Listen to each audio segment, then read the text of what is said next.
अशोक वाटिका दुनिया का एक अजूबा थी। सोने से सजे वृक्ष, विदेशी फूल और शाश्वत वसंत की महक। लेकिन सीता के लिए यह एक सोने का पिंजरा था। वह शिनशपा वृक्ष के नीचे बैठी थीं, एक पीड़ित के रूप में नहीं, बल्कि एक राजा की आत्मा के पतन की मूक गवाह के रूप में। मेरी ओर देखो, वैदेही। मैंने तीनों लोकों के देवताओं को जीता है। मेरे रथों के आगे सागर भी नतमस्तक हैं।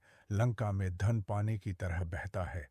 फिर तुम हीरों के सिंहासन के बदले इस धूल और इन चीथड़ों को क्यों चुन रही हो? सीता ने ऊपर नहीं देखा। उनकी नजरें धरती पर टिकी थीं। वह धरती जिसने उन्हें जन्म दिया। उनके लिए रावण कोई विशालकाय योद्धा नहीं था। वह बस एक पर्वत के ऊपर से गुजरती हुई एक क्षणिक परछाई था। रावण, तुम्हारा धन नमक के पर्वत के समान है, जो देखने में तो प्रभावशाली है, लेकिन प्यास नहीं बुझा सकता। तुम विजय की बात करते हो, लेकिन तुम स्वयं अपनी इंद्रियों के दास हो। जो राजा अपने मन पर शासन नहीं कर सकता, वह मुकुट पहने हुए भी एक भिखारी ही है। दार्शनिक बातें। तुम मेरे बगीचे में बैठी हो, मेरे पहरे में हो, और तुम मुझे भिखारी कहती हो। मेरे एक शब्द पर यह दुनिया कांपती है। तुम्हारी रक्षा करने के लिए तुम्हारे पास आखिर है ही क्या? सीता नीचे झुकी। उनकी उंगलियों ने मिट्टी को छुआ और घास का एक सूखा तिनका उठाया। उन्होंने उसे अपने और रावण के बीच जमीन पर रख दिया। यह तिनका ही मेरे धर्म की सीमा है। तुम्हारे लिए यह कुछ भी नहीं है, लेकिन मेरे लिए यह एक अभेद्य दीवार है। तुम में पहाड़ों को उठाने की शक्ति तो है रावण, लेकिन इस तिनके को पार करने की पवित्रता तुम में नहीं है।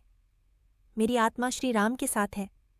तुम केवल एक खोखले खोल के सामने खड़े हो। रावण पीछे हट गया। अपनी सारी शक्ति के बावजूद उसे एक ऐसा झकझोर देने वाला एहसास हुआ कि उसके रोंगटे खड़े हो गए। वह उनके शरीर को छू सकता था, लेकिन उनकी आत्मा को कभी नहीं छू सकता। वह तिनका उनकी दृढ़ता के प्रकाश से चमक उठा। जाओ लंकापति, अपना सोना चमकाओ और अपनी तलवारें तेज करो। लेकिन याद रखना, धरती हमेशा अहंकारी को वापस सोख लेती है। मैं धरती की पुत्री हूं और मैं पहले ही अपने घर में हूं। रावण मुड़कर चला गया। उसके कदमों की आहट तेज थी, लेकिन खोखली। राक्षसों के जंगल के बीचों बीच सीता अपने ही बनाए एक किले में बैठी थीं। एक ऐसा किला जो पत्थर से नहीं, बल्कि एक अडिग संकल्प से बना था।